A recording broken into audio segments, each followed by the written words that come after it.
Islam telah mengiktiraf para ulama sebagai pewaris para nabi.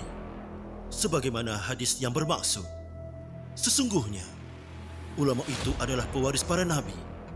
Para nabi tidak mewariskan dinar dan dirham. Mereka hanya mewariskan ilmu. Maka, barang siapa yang mengambil warisan ilmu tersebut, ia telah mengambil habuan yang paling sempurna. Riwayat Ahmad, Tirmizi, Abu Daud dan Ibnu Majah. Ulama tidak hanya berperanan mendidik dan menyebarkan ilmu kepada masyarakat. Sejarah telah membuktikan bahawa ulama berperanan besar dalam setiap kemenangan peperangan yang diraih oleh umat Islam.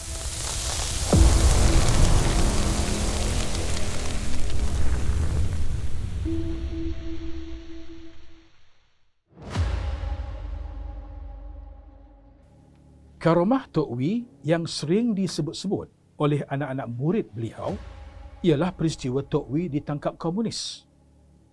Peristiwa itu berlaku sewaktu komunis bermaharaja lela di negara ini. Peristiwa itu diceritakan sendiri oleh komunis yang cuba menangkap Tok Wee. Dikhabarkan, suatu ketika, seperti biasa, Tok Wee keluar rumah untuk mengajar. Sewaktu Tok Wee mengajar, dua orang komunis sedang membuat pemantauan. Komunis tidak gemar penduduk kampung berkumpul kerana khawatir penduduk kampung sedang merancang sesuatu.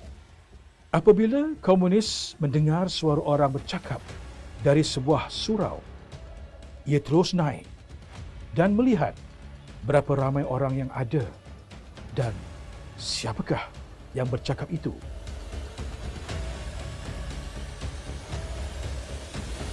Setelah selesai mengajar, Tok Wee terus bergerak pulang. Di pertengahan jalan dan di tempat yang sunyi, Tok Wee ditahan komunis. Komunis sangat marah kepada Tok Wee, ditolak sehingga terduduk, diikat tangan dan diacukan senjata. Tok Wee tetap tabah dan tenang. Tok Wee dimasukkan ke dalam guni, diikat rapi guni tersebut dan diseret ke tepi sungai. Komunis nekat untuk membuang Tok Wee ke dalam sungai. Dilakukan dengan penuh hati-hati supaya tiada seorang penduduk kampung yang melihat tindakan itu. Setelah sampai di tebing sungai, komunis cuba sedaya upaya beberapa kali mengangkat guni tersebut untuk dibuang ke dalam sungai, tetapi tidak berjaya. Guni menjadi sangat berat dan tidak mampu diangkat. Komunis membuka ikatan guni dan sangat terkejut kerana yang ada di dalam guni adalah sebuah batu besar, bukan Tok Wee. Setelah peristiwa itu, komunis tidak berani lagi mengganggu pengajian Tok Wee. Komunis memberi gelaran kepada Tok Wee dengan ungkapan, "Ini orang bukan manusia." Pintu Kebal Utara, begitulah gelaran yang diberikan kepada kota Kuala Kedah. Nama asal kota ini ialah Kota Kuala Bahang dan diasaskan oleh Sultan Sulaiman Shah pada tahun 1602 ke 1619 dengan bantuan dari Portugis. Pada awalnya, kota ini digunakan oleh Portugis sebagai gudang untuk tujuan perdagangan. Selepas itu, ia menjadi sebuah kota yang berfungsi sebagai benteng pertahanan utama bagi negeri Kedah. Sebagai sebuah benteng pertahanan, kota ini dikelilingi oleh tidak kurang daripada 300 pucuk meriam pelbagai saiz. Sultan menyedari bahawa kekukuhan Kota Kuala Kedah ini tidak menjamin keselamatan. Jadi Sultan Muhammad Jiwa menitahkan Hafiz Sak sebagai orang yang dipercayai yang berkemahiran untuk membina semula Kota Kuala Kedah dengan bantuan Hafiz Sak. Hafiz Sak telah mengarahkan orang-orang bawahannya termasuk Ibrahim Maulana untuk mengetuai pembinaan semula kota dengan menggunakan batu bata. Jadi sejarah ada menyebut pembinaan batu bata yang bahan yang digunakan itu pada mulanya dibuat menggunakan batu bata, dibakar bata Alostar, dan sekarang pun masih ada lagi tempat tu. Batu bata itu dibawa daripada sana untuk dibina di sini.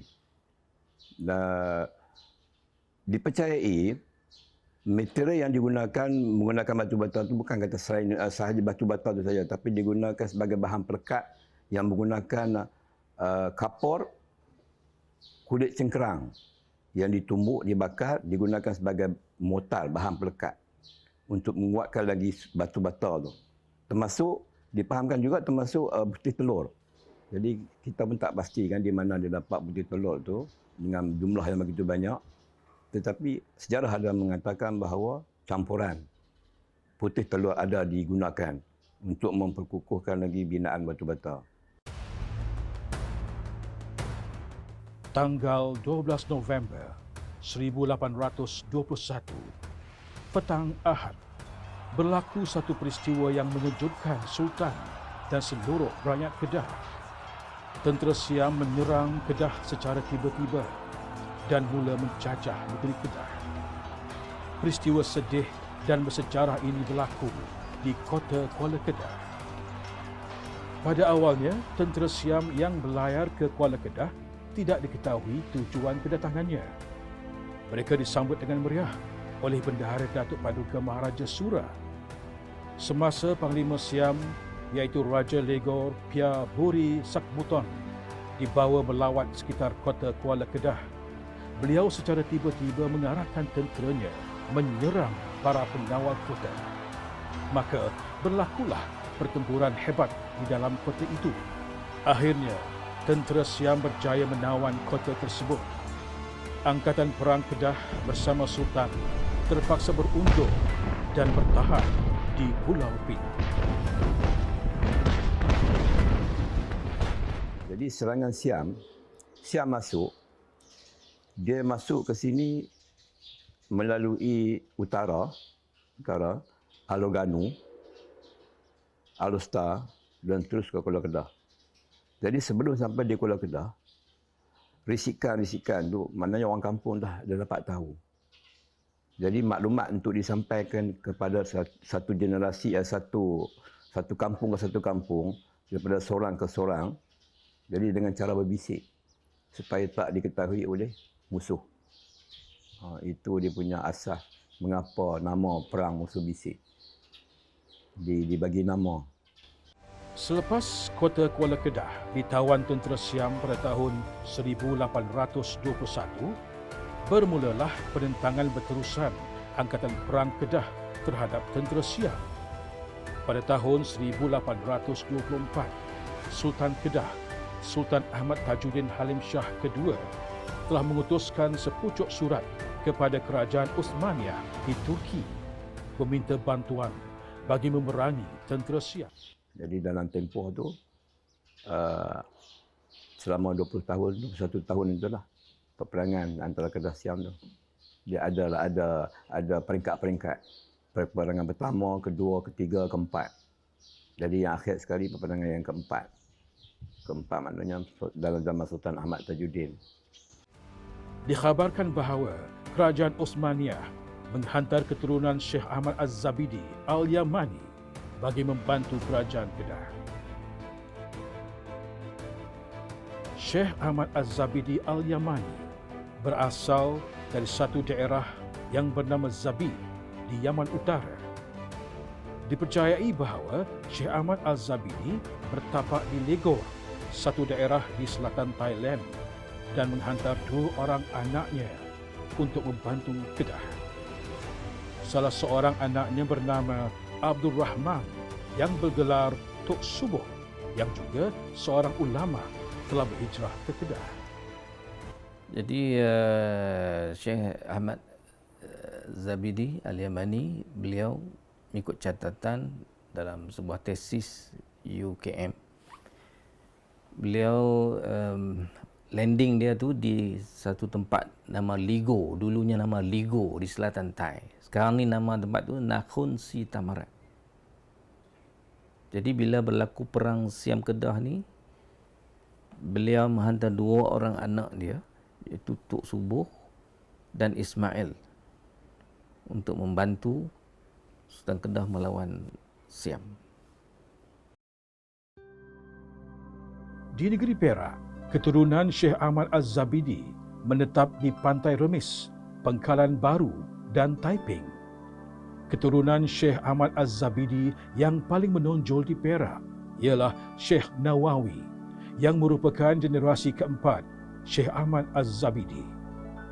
Nama penuh beliau ialah Haji Nawawi bin Haji Muhammad Tahir bin Muhammad Amin bin Abdul Rahman atau Tok Subuh bin Syekh Ahmad Az-Zabidi.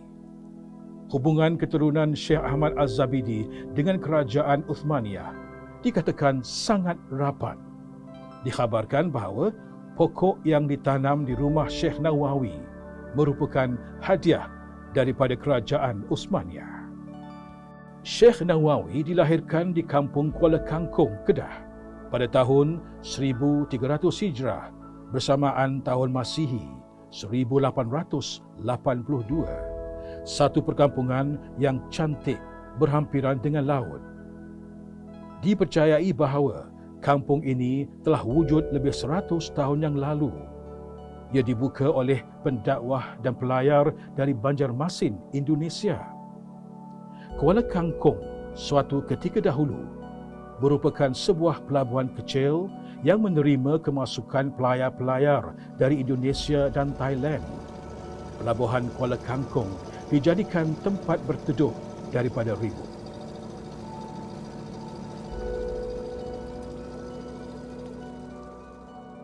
Jadi kita dipahamkan bahawa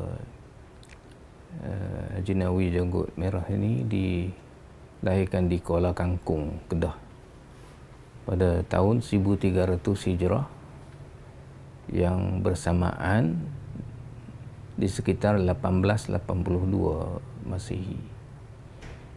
Nama beliau yang penuh ialah Haji Nawawi bin Haji Muhammad Tahir, ya, bin Haji Muhammad Amin bin Haji Abdul Rahman yang bergelar Tok Subuh bin Syekh Ahmad Al-Zabidi Al-Yamani yang berasal daripada Zabid di negeri Yaman.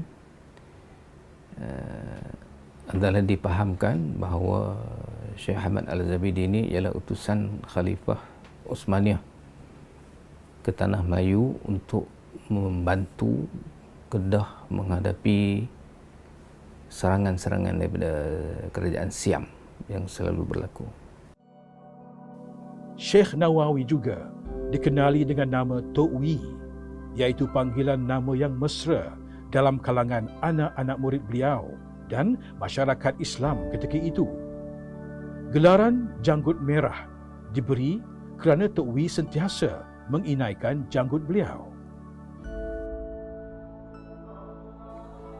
Tok Wi mendapat pendidikan agama daripada bapa saudaranya, Haji Muhammad Syafi'i Losong, yang merupakan antara ulama yang terkenal dalam alam Melayu pada ketika itu. Haji Muhammad Syafi'i Losong menetap dan membuka pondok di Losong, Terengganu. Beliau sangat terkenal dengan kealiman dalam ilmu tasawuf. Terdapat juga sumber yang menyatakan bahawa Tok Wi juga pernah belajar di Kedah, Mekah dan India. Seorang lagi guru beliau ialah Tuan Hussein Al-Banjari. Tuan Hussein ni asalnya orang Banjar. Diriwayatkan bahawa beliau daripada Mekah tu, dia landing di Kedah nak balik ke Banjarmasin. Sultan Kedah minta tolong jangan balik.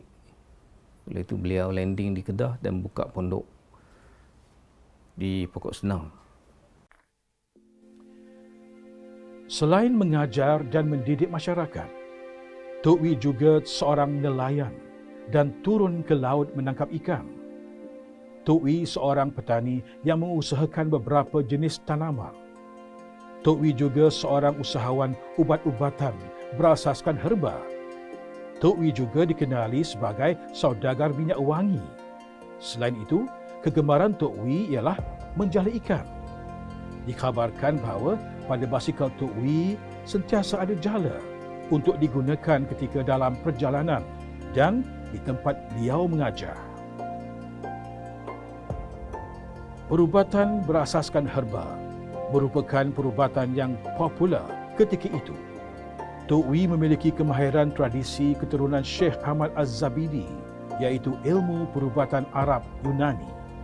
Dengan ilmu perubatan ini, beliau menghasilkan beberapa jenis formulasi ubat berasaskan herba seperti makjun. Makjun Saidina Ali merupakan ramuan herba Tok Wee yang terkenal. Jadi dia ada sumber lain, ya, antaranya beliau mengusahakan makjun, kan? Dia ada knowledge dalam perubatan herba ni. Mungkin dia dapat dari pondok ataupun dari tok nenek dia. Kerana saya tengok formula tu ialah formula Arab. Salah satu makjun yang dibuat tu nama pun nama makjun Sayyidina Ali. Warisan daripada formula Sayyidina Ali tu. Kemudian beliau meninggal disambung oleh abang saya. Sekarang ni belum ada orang sambung lagi. Ya. Satu lagi kemahiran yang ada pada Tok Wee ialah kemahiran menguasai pelbagai bahasa seperti Arab, Urdu, Tamil, Cina, Inggeris dan Aceh. Kecerdasan akal Tok Wee menyebabkan beliau dapat menguasai sesuatu bahasa dengan mudah. Dikhabarkan bahawa dengan hanya mendengar perbualan sesuatu bahasa, Tok Wee dengan mudah mengingatinya dan menguasai bahasa tersebut. Penguasaan pelbagai bahasa menyebabkan Tok Wee mudah dan mesra berurusan dengan pelbagai bangsa. Dan Syekh Nawawi ini dikatakan menguasai beberapa bahasa selain pada bahasa Arab. Sudah tentu sebagai orang yang alim, kalau tak menguasai bahasa Arab, mana mungkin dia mendalami Quran dan Sunnah dan juga mendalami kitab-kitab turas. Jadi itu satu kualiti yang mesti adalah pada ulama, itu sudah semestinya. Tapi jarang ulama yang pada masa yang sama turut menguasai bahasa Inggeris. Maksudnya boleh bertutur bahasa Inggeris, boleh bertutur bahasa Cina, boleh bertutur bahasa Tamil dan satu lagi Aceh. Difahamkan bahawa beliau juga boleh bertutur dalam bahasa Aceh. Ini dah lebih daripada dua bahasa. Tok Wee juga tidak mudah ditipu dalam pelbagai urusan, khususnya urusan perniagaan. Aspek keusahawanan juga dipamerkan dalam aktiviti harian Tok Wee. Setiap kali Tok Wee pergi mengajar, pasti dibawa bersama beberapa barang dagangan seperti makjun dan minyak atah. Tok Wee tidak cerewet dalam hal makan minum. Apa-apa sahaja yang dihidangkan atau disediakan akan dimakan oleh beliau tanpa banyak bertanya. Beliau juga sangat menjaga perkara yang membazir, sama ada dalam hal makan minum dan juga hal-hal lain. Sifat mulia yang ada pada Tok Wee ialah amat berhati-hati dalam tutur kata supaya tidak terguris hati orang yang mendengar.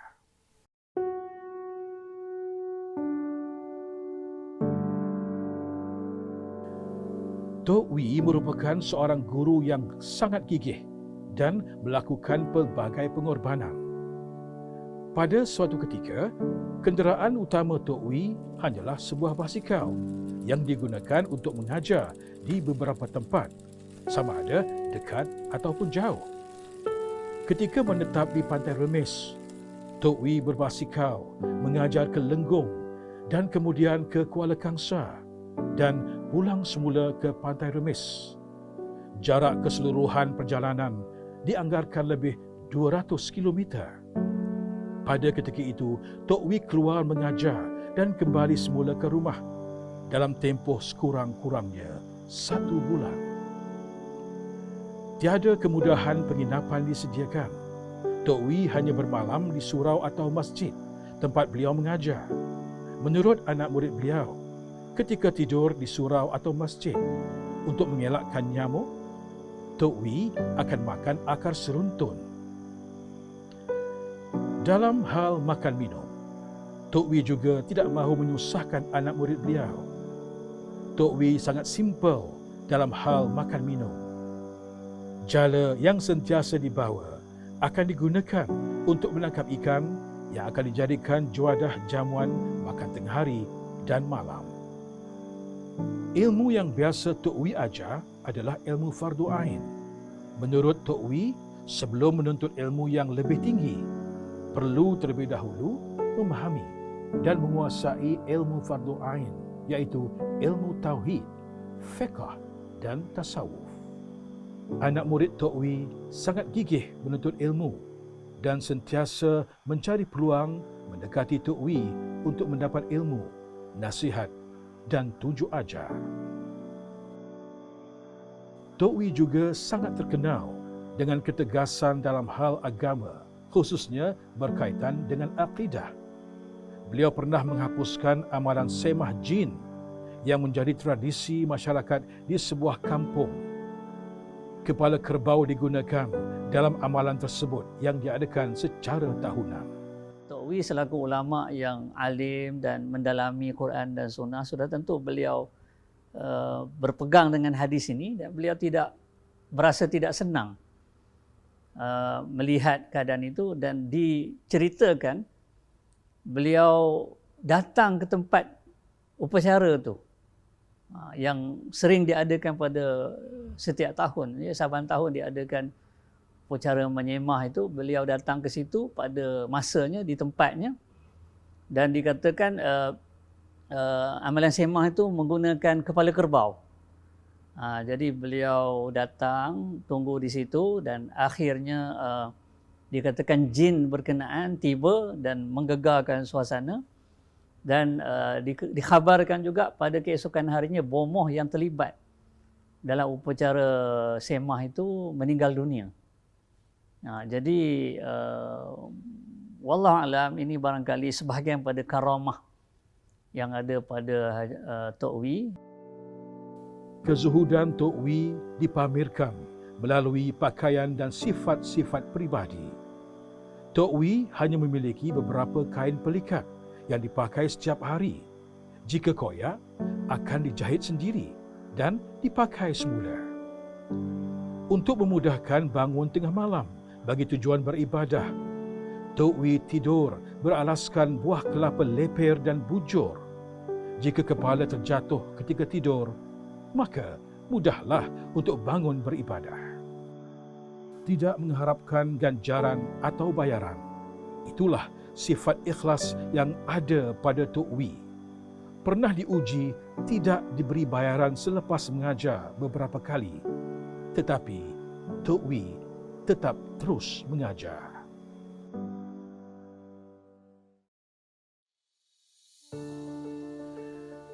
Madrasah Idrisiyah merupakan sebuah institusi pengajian Islam yang terkenal.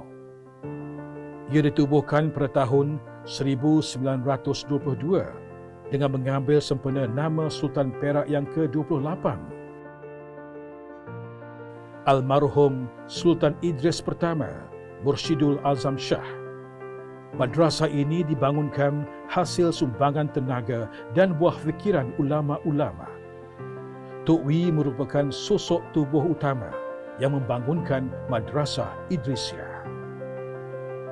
Kehebatan Tok Wee terserlah dengan kesungguhan beliau merancang dan menyusun pembangunan serta pengembangan Madrasah Idrisiyah sehingga menjadi sebuah institusi pengajian Islam yang tersohor di Asia Tenggara. Peranan utama beliau dalam pemilihan dan penentuan mudir-mudir Madrasah Idrisiyah yang berkaliber dan alim telah berjaya membawa kemasyhuran Madrasah Idrisiyah sehingga menjadi madrasah yang ternama. Perkembangan Madrasah Idrisiyah telah menjadikan pendidikan Islam berkembang pesat. Tok Wee berperanan menasihati Sultan dalam pelbagai kaedah. apabila Tok Wee mengajar di istana, Tok Wee mengajar di Masjid Ubudiyah, Sultan adalah antara orang yang berada di barisan hadapan untuk menuntut ilmu pada waktu itu. Jadi, Tok Wee telah mungkin maksud nasihat itu ialah memberi nasihat ketika mengajar.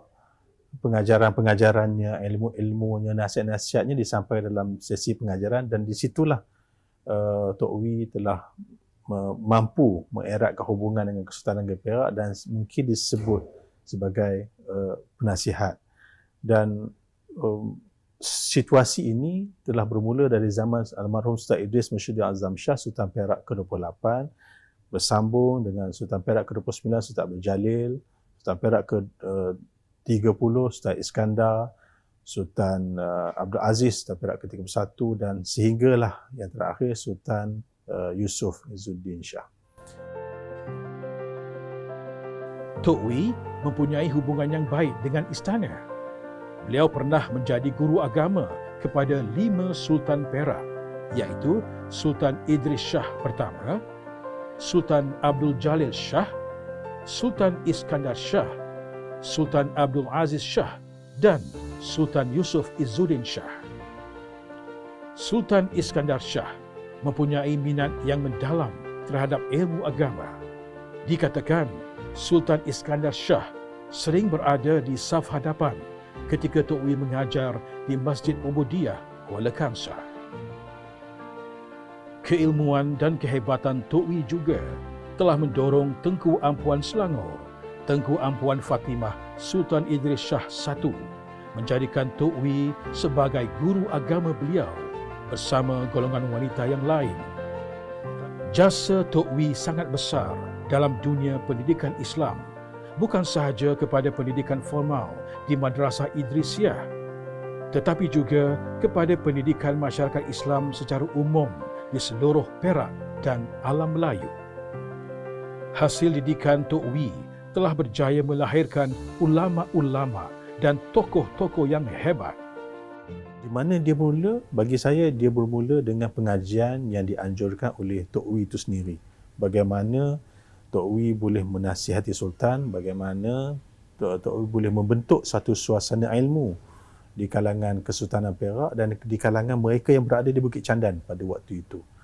Jadi pengaruh Tok Wee ini adalah sangat besar bagi saya, telah mengubah suatu landscape masyarakat kepada suasana berilmu di Bukit Candan. Jadi itu suatu harta yang sangat besarlah yang ditinggalkan oleh Allahyarham Tok Wee. Dikhabarkan bahawa Tok Wee dikurniakan juga karamah-karamah lain yang diceritakan oleh anak-anak murid beliau. Seorang anak murid Tok Wee ketika zaman kanak-kanak pernah melihat Tok Wee sedang menjali ikan. Ikan-ikan yang berjaya ditangkap diletakkan di dalam sebuah bakul. Kenakalan anak murid Tok Wee tersebut mengambil keluar ikan-ikan itu dan meletakkannya di atas tanah. Tetapi ikan-ikan itu melompat kembali masuk ke dalam bakul Tok Wee. Satu keajaiban yang berlaku tanpa disedari Tok Wee.